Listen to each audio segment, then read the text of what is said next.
벌써 새해 둘째 주일을 맞이했습니다. 실천 목표는 우리가 힘써 모이는 교회, 이웃에게 따뜻한 교회. 그래서 오늘 지난주에 이어서 그 실천 목표, 금년표에 관한 말씀을 드리려고 합니다. 오늘 본문은 예수님께서 우리의 진정한 이웃, 누가 우리의 이웃이 되는가, 선한 사마리아인의 비유를 통해서 가르쳐 주신 말씀입니다. 예수님께서 한 율법사의 질문에 대한 답변으로 이 비유의 말씀을 주셨습니다. 이 율법사는 율법에 정통하고 율법을 부지런히 연구하는 사람입니다. 율법의 내용을 훤히 알고 있는 사람이 어릴 때부터 십계명을 지킨 사람이고, 그러니까 율법의 핵심을 꿰뚫고 있는 사람입니다. 이 율법 교사가 예수님을 찾아서 우리의 이웃이 누구입니까?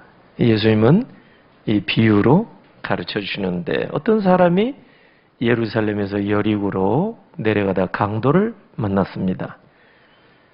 예루살렘은 약간 높은 지역이고 진짜 여리고가 약간 낮은 지역이고, 지금은 여리고가 팔레스틴 사람들이 많이 사는 거주 지역입니다. 그렇기 때문에 경계가 아주 또 심합니다. 삼엄합니다. 유대인들과 이 사마리아, 또 유대인들과 팔레스틴 사람 구별이 아주 심하죠. 지금 그렇습니다. 근데 그 여리고 가는 길이 2000년 전이니까 강도가 많이 출몰하는 지역이기도 한 것 같아요.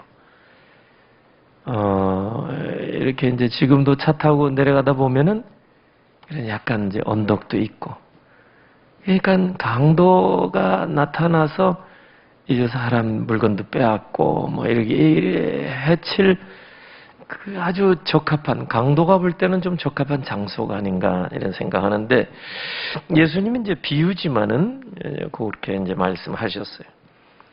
어떤 사람이 이제 여리고로 가다가 강도를 만나서 매 맞고 또 쓰러져서 피를 흘릴 정도로, 그래서 죽은 거나 다름없이 거의 죽게 되었다. 그런데 거기에 이제 사람들이 이제 지나가게 되는데, 제사장이 이렇게 지나가다가, 분명히 사람이 피 흘리며 쓰러졌는데, 그냥 피해서 가버리고, 또 레위 사람이 또 그걸 보고 또 지나가다가 피해버리고, 근데 어떤 사마리아 사람은 그냥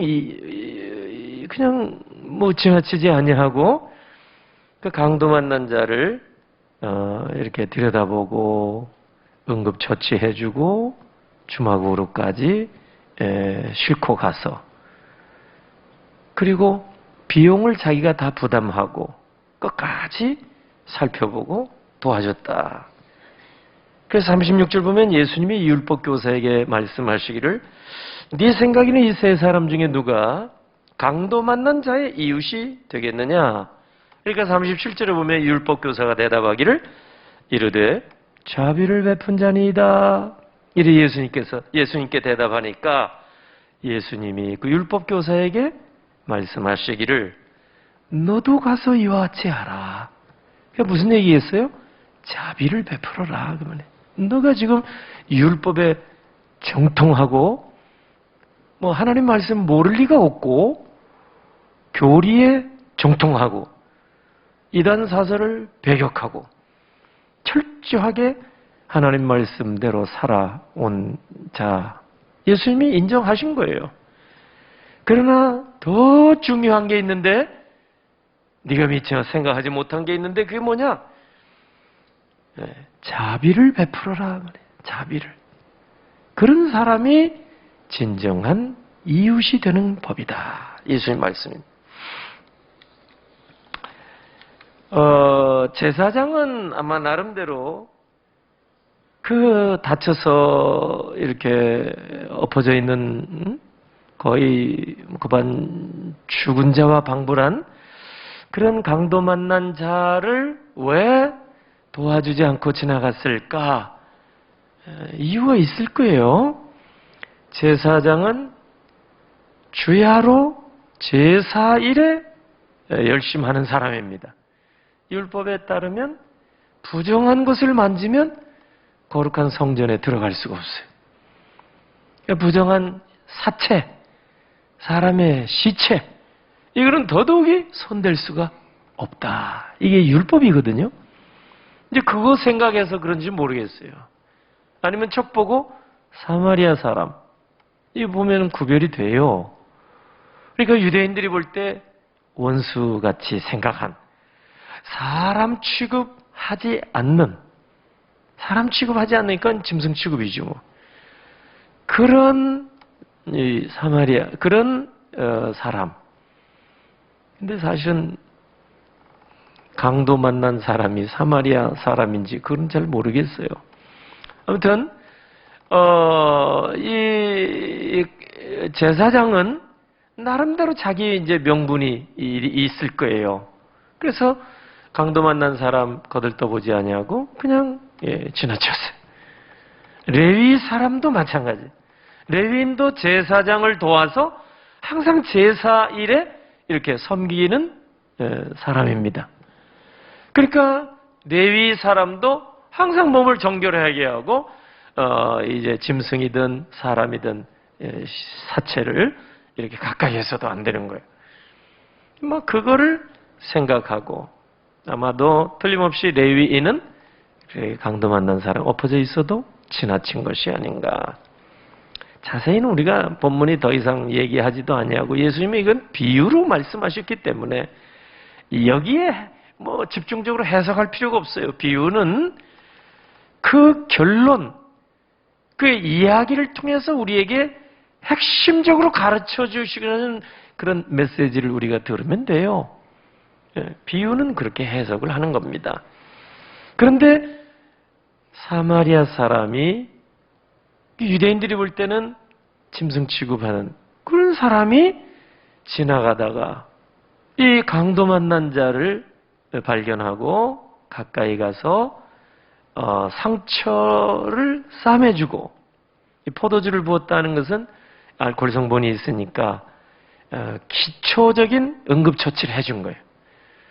그리고 싸매주고 지혈, 그 다음에는 나귀에 태워서 주막에 내가서 이제 그 안정을 취하도록 그렇게 하고 모든 비용까지 다 담당해 주었다. 그래서 예수님이 이 이야기 중에 그 율법교사에게 물어보는 거예요. 내 생각에는 이 세 사람 중에 누가 강도 만난 자의 진정한 이웃이 되겠느냐? 뭐 물어볼 것도 없죠. 이 자비를 베푼 자니이다. 그렇게 대답하는 거예요. 이 사마리아 사람이 그렇게 했다 이 말이죠. 근데 유대인이니까 율법교사가 사마리아 사람이라는 말을 피하죠. 그런 얘기를 안 하고 자비를 베푼 사람입니다. 그러니까 예수님이 너도 가서 이와 같이 자비를 베풀어라 이렇게 말씀을 하셨습니다. 33절이죠. 33절 보시면 어떤 사마리아인은 여행하는 중 거기 이르러 그를 보고 어떻게 했다고요? 불쌍히 여겼다 그랬어요. 불쌍히. 이 말이 compassion이라는 뜻입니다. compassion. compassion 이 소위 무슨 뜻이냐면은 고난을 당하고 있는 사람을 불쌍히 여기고 동정심을 갖고 그 사람이 처한 상황을 이해해 주고 돌봐주는 거예요. 이게 compassion이라고 그래요. compassion. 33절에 그를 불쌍히 여기고 이 마음은 예수님의 마음이에요. 이게 알고 보면은 마태복음 9장 36절 보면 예수님이 목지 없는 양과 같이 이스라엘 백성들이 유리방황하고 기진하고 고생함이라 그 사람들을 예수님이 보실 때 어떻게 했다고요? 불쌍히 여기셨다. 이전 성경에는 민망히 여기셨다. 그런 말씀. 불쌍히 여기셨다. 같은 어원에서 나온 파생된 말입니다. 그래서 사실 그 어디에서 나왔느냐 하면은 심장에서 나왔어요. 빌립보 1장 8절 사도 바울이 한 얘기예요. 내가 예수 그리스도의 심장으로 너희 무리를 얼마나 사모하는지 할 때 예수 그리스도의 심장으로, 이 심장에서 파생된 단어예요. 심장이라는 단어에서 파생된 단어가 스플랑크니조마이, 이 불쌍히 여기다 이 말이에요. 심장이 동하는 거예요. 마음에 감동이 되는 거예요. 여기에 제사장은 그러고 보면 이 심장이 막 굳은 사람이에요. 마음이 굳은 사람이에요. 레위인도 마찬가지. 자기는 업무 중심이야. 직무 중심 사람. 그런데 사마리아 사람 보니까 관계 중심이에요. 관계. 이야, 그게 유대인들이 천대 멸시 무시하는 그 관계 속에 있는 사람이 오히려 강도 만난 자 찾아가서 들여다보고 도와주고 응급처치하고 끝까지 살펴주는 관계 중심. 주님이 이걸 말씀하시는데 이 율법교사에게 예수님이 하신 말씀 보니까 부족한 게 하나 있다 그 얘기입니다. 부족한 거. 너 율법 철저하게 지킨 거 좋은데 부족한 거 한 가지. 그게 뭡니까? 불쌍히 여겨주는 거. 불쌍히 여겨주는 마음. 예수님이 꿰뚫어 보신 거예요. 다 잘하는데 헌금도 잘하고 기도도 잘하고 성경도 줄줄 암송하고 잘 가르치기도 하고 다 잘하는데 불쌍히 여겨주는 마음이 없는 거예요. 에베소 교회가 다 잘했는데 이단도 척결하고 교리도 수호하고 정통교리 처음 사랑 여러분 잃어버렸어. 책망받았잖아요. 계시록에 나오는 아세아 7교회 중에 에베소 교회 정말 훌륭한 교회인데 책망받은 이유는 처음 사랑을 잃어버렸다. 그러니까 컴패션, 불쌍히 여겨주는 마음을 좀 가졌으면 좋겠다. 예수님 말씀. 실제로 여러분 제가 오래전에 말씀드렸습니다만 구호단체 이름 중에 컴패션이라는 단체가 있어요. 그대로 컴패션 씁니다. 혹시 우리 교회에 아마 여기 정기 후원하는 분이 아마 한두 분이라도 계실 것 같아요. 광고도 많이 나오고 지금 서정인 목사님이 대표하시는데 그 유명한 연예인도 홍보대사로 많이 나오기 때문에 여러분 아실 것 같아요. 컴패션 이름이. 이거 어떻게 생겼는가 하니까 한국 전쟁 때 생겼어요. 1952년도 한참 한국 전쟁이 진행되고 있을 때 한겨울이었어요.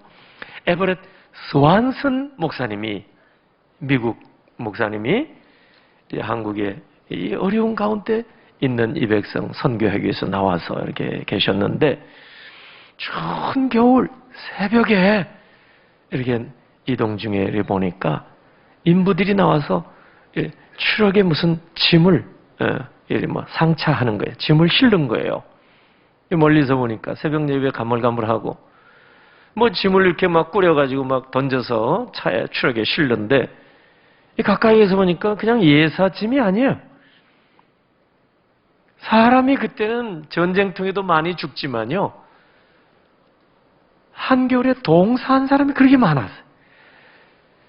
그리고 먹는 거나 제대로 먹었으면 얼어 죽는 일이 또 드문데 먹는 것도 시원치 않고 그때 저 난리통에 짐인 줄 알고 보니까 그게 아니라 시신들이 밤새 얼어 죽은 사람 이런 사람들 길거리 가면서 차 타고 다니면서 그걸 실는 거예요. 근데 털썩 떨어지는 지금 수완순 목사님이 보는데 포장한 짐 그때 가만인지 뭔지 모르겠어요. 밖으로 턱 떨어지면서 뭐가 삐져나오는데 보니까 어린애 팔뚝이 이렇게 축 나온 거예요. 이 수완순 목사님이 충격을 받은 거예요. 가까이 다가가서 멈추시오 해가지고 확인해보니 어린 아이가 얼어서 죽은 거예요. 얼어서. 행색을 보니까 며칠 못 먹은 애예요. 표골이 상접해 보여요. 못 먹고 막 굶주리고 길거리에 이렇게 부모 잃고 막 이렇게 다니다가 밤새 얼어 죽은 거예요. 어디 거적대기 치고 자다가. 옛날에 얼마나 추웠어요. 몇십 년 전만 해도 여러분 겨울에 문고리 잡으면 쩍쩍 달라붙었잖아요. 장진호 전투 여러분 이 얘기 들었잖아요. 얼마나 추워요. 총 맞아서 죽은 사람보다 이 동사한 사람이 더 많다고 그러잖아요. 뭐 그 정도로. 그 뭐 우리나라 꼭대기니까 더 추웠겠죠. 옛날에 참 추웠던 것 같아요. 그러니까 이 스완슨 목사님이 이 어린애가 이 부모 잃고 먹지 못하고 굶어 죽은 뿐만 아니라 얼어서 죽은 어린애 그 시신을 보고 너무 안타까워져. 이제 미국에 가셔가지고 교회마다 예수 은혜하면서 한국에 이렇게 전쟁 고아들, 굶어 죽는 애들이 있고 얼어 죽는 애들까지 있더라. 우리가 도와주지 않으면 어떻게 되겠는가?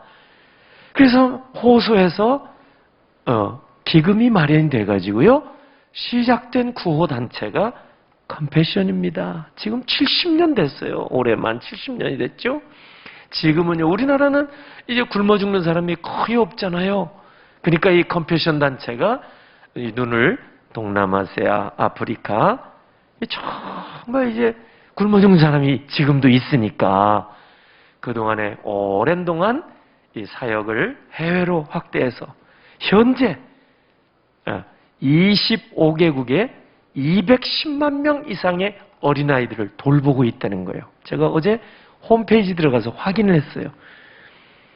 몇 년 전에 여러분에게 한번 말씀드린 적이 있는데 그때는 80만 명이었어요. 한 10몇 년 전에. 근데 지금은 210만 명 정도 25개국에 이렇게 굶주리고 헐벗은 아이. 며칠 전에 노 권사님 한 분이 목양실에 오셔서 목사님하고 꼬깃꼬깃 봉투 하나를 꺼내 놓으셨어요. 이 권사님이 이제 연세도 많으시고 걷기도 힘드세요. 교회 가까이 계시는데도 지팽이 짚고 오셔서 목사님 그동안에 내가 한 달에 얼마씩 모았는데 우리 교회 부목사님을 계셨다가 선교사로 간 목사님 얘기를 들어보니까 그렇게 좀 이렇게 못 먹고 어려운 아이들이 많다고 들었는데 그래서 100만 원 이렇게 여러 달 모아가지고 연세가 90이 다 된 할머니 권사님인데 그 귀한 헌금을 가지고 오셨어요. 이 추운 겨울에 지팽이 짚고 얼마나 감동이 되는지 눈물 날 지경이에요. 그래서 제가 필리핀에 그렇게 좀 어려운 사람들 사역하는 그 목사님이 계신다고 그곳이라고 제가 글을 써드렸어요. 거기에 지명 헌금 하시면 된다고. 한참 제가 기도해드렸어요. 얼마나 감동이 되는지. 우리나라가 전쟁 난리통에 그렇게 큰 은혜를 입었어요. 우리가 이렇게 굶어 죽고 얼어 죽는 아이들을. 그래서 컴패션의 단체가 생겨서 그 기록을 보니까 우리나라 어린 아이들 버려진 아이들이 10만 명 이상이 이 컴패션을 통해서 잘 양육받고 도움받고 공부하고 그래서 사회 성년이 되어서 좀 훌륭한 사회인이 되었다. 그 글을 제가 컴패션을 통해서 이렇게 봤습니다. 여러분 이것뿐만 아니라 국제구호기관 중에 사마리아인의 지갑이라는 게 있어요. 전 잘 몰랐어요. 이 영어로 하면 사마리탄스 펄스, 사마리아인의 지갑 이 뜻입니다. 근데 나 이게 이제 빌리그람 목사님 아들이 이 대표거든요. 전 세계 다니면서 병원 지어주시고 구호 활동을 하시는 거예요. 남수단 이 지역에도 막 큰 병원도 세워주시고 아주 큰 단체입니다. 구호단체. 사마리아인의 지갑. 나는 빌리그람 목사님 아드님이 만드는 줄 알았어요.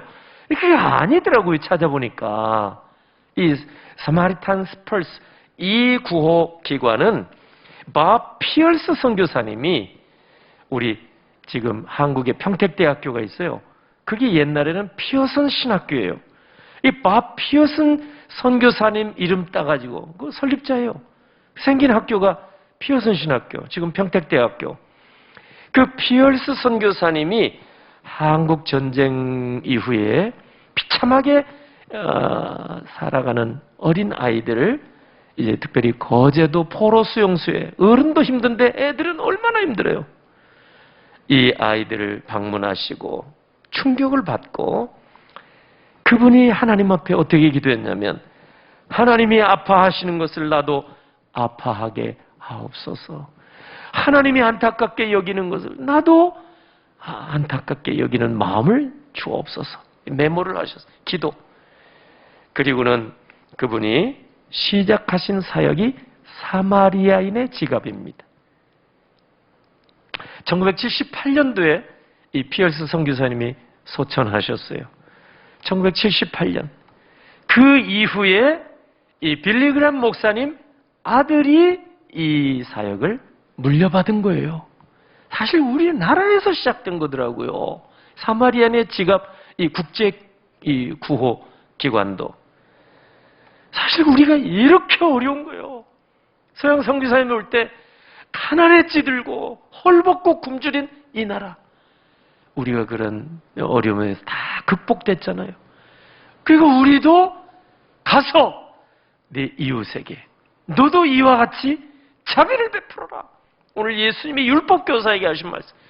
이제는 우리가 이거 명령으로 받아야 되지 않겠냐 그 말이에요. 우리 그동안에 한다고 했지만 정말 이웃에게 따뜻한, 지금 앞을 전후 좌우 봐도 굶주리고 헐벗고 이런 사람 없죠, 거의.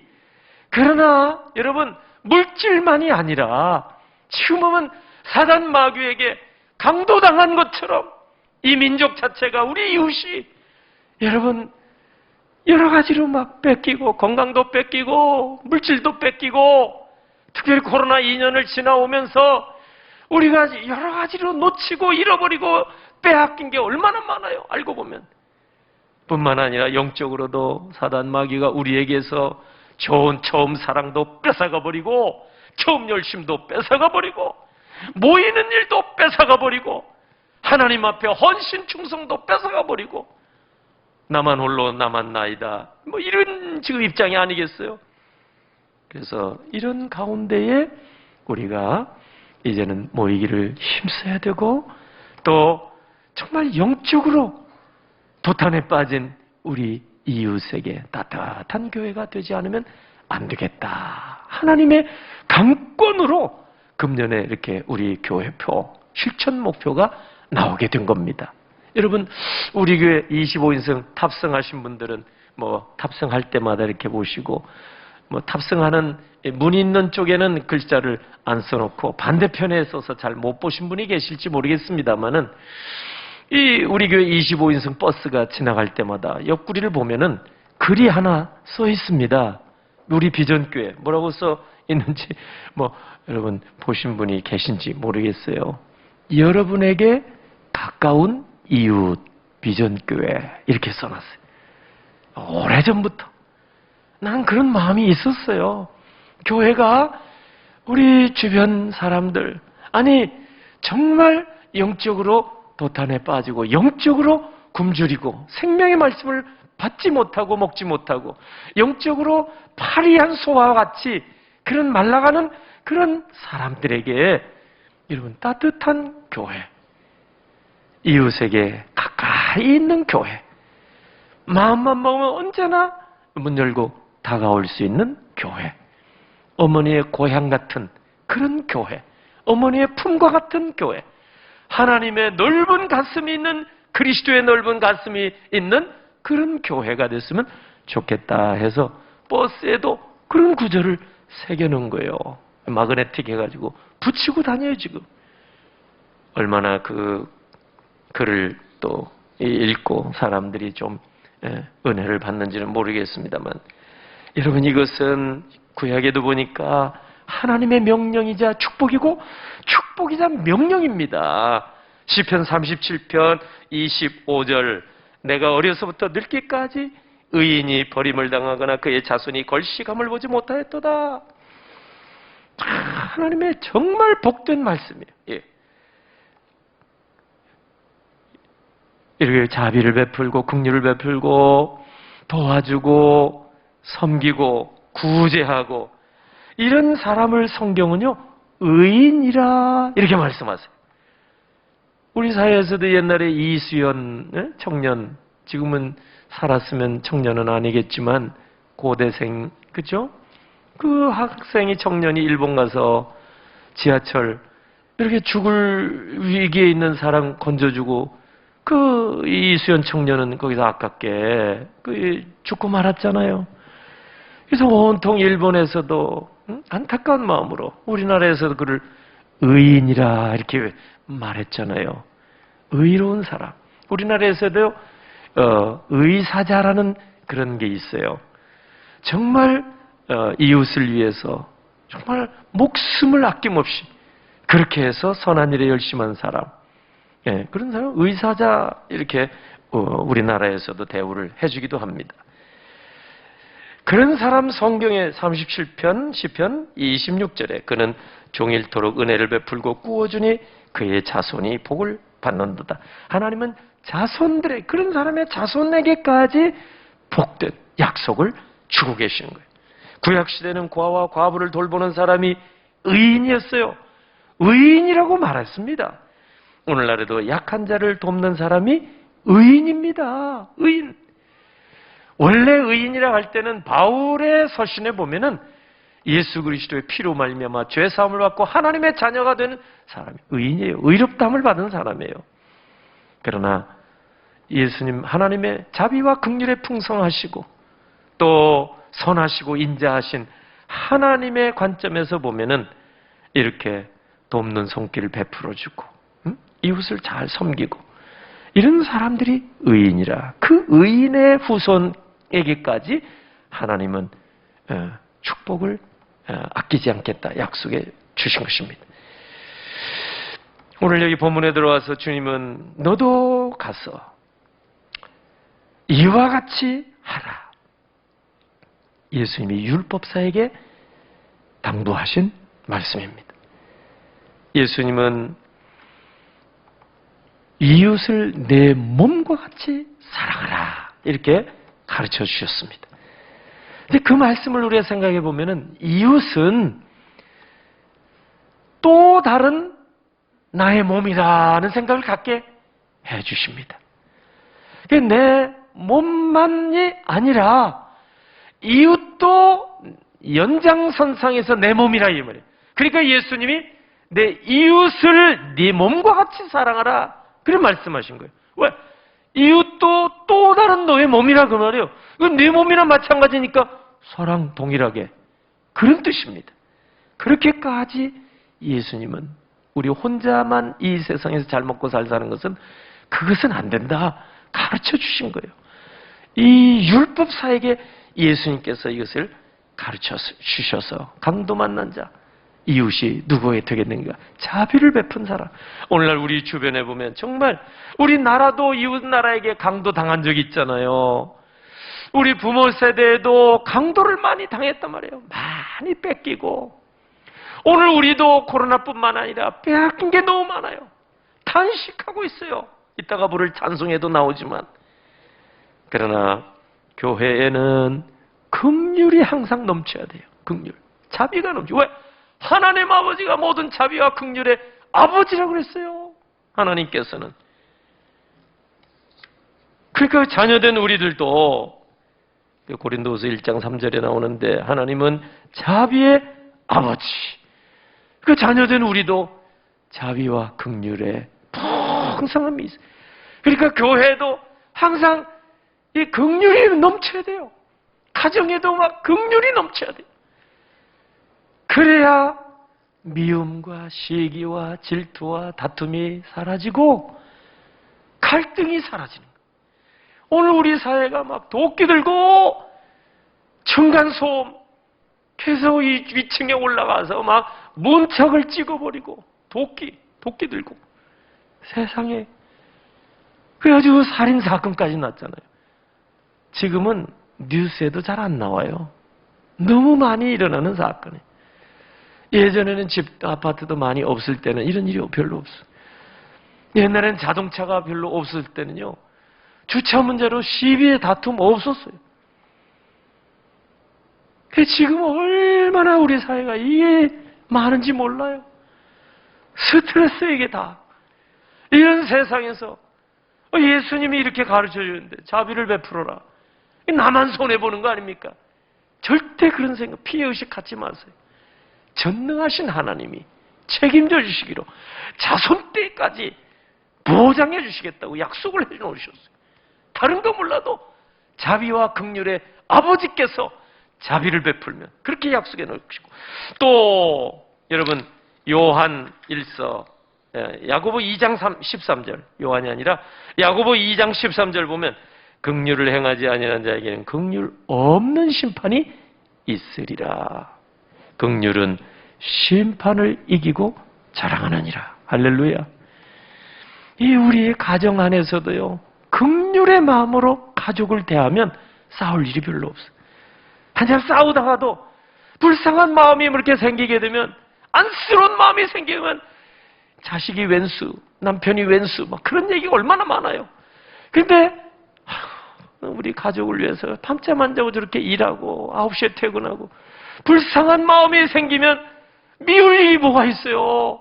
자식들 왼수 덩어리 그렇게 하다가도 저희 부모를 더 잘 만났으면 참 좋을 텐데, 우리 집에 태어나가지고 저렇게 고생하는 걸 불쌍한 마음을 가져주면은 기도가 되는 거요, 축복이 되는 거요. 안타깝게 여기는 그게 무슨 갈등이 어디 있겠어요.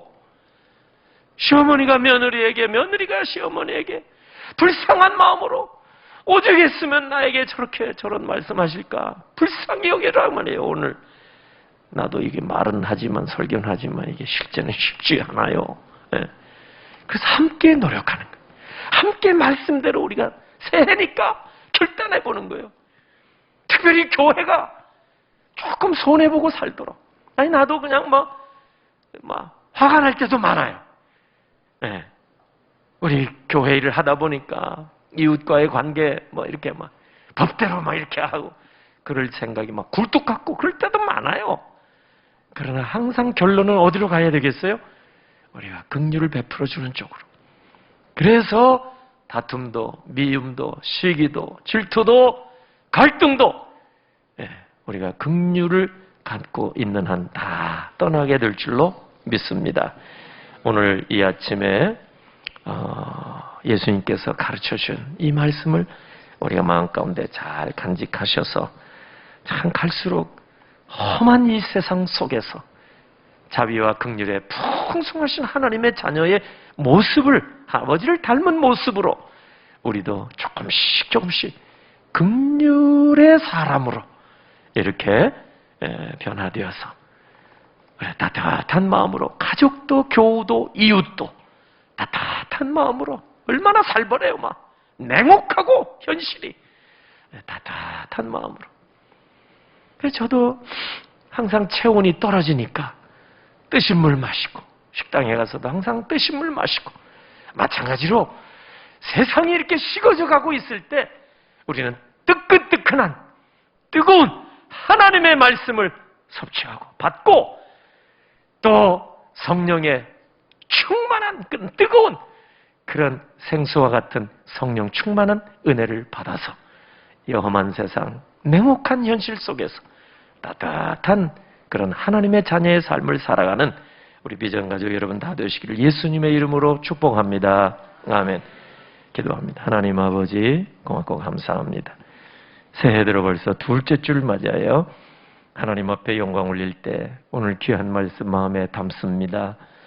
우리 교회가 금년에는 어찌하든지 이제 4명씩이라도 힘써 모이게 하시고, 또 부분적일지라도 힘써 모이게 하시고, 방역수칙 안에서 최대한 우리가 힘써 모여서 예배하고 성도의 교제를 포기하지 않게 주시옵소서. 오늘 아버지 하나님 말씀 감사합니다. 이웃에게도 따뜻한 교회, 가정에서도 따뜻한 가정, 교회도 따뜻한 교회, 아버지 하나님 앞에서 살아가게 하옵소서. 정성으로 준비한 예물 올립니다. 가정에 기쁨 주시고 감사한 제목 주셔서 강단 헌화 올립니다.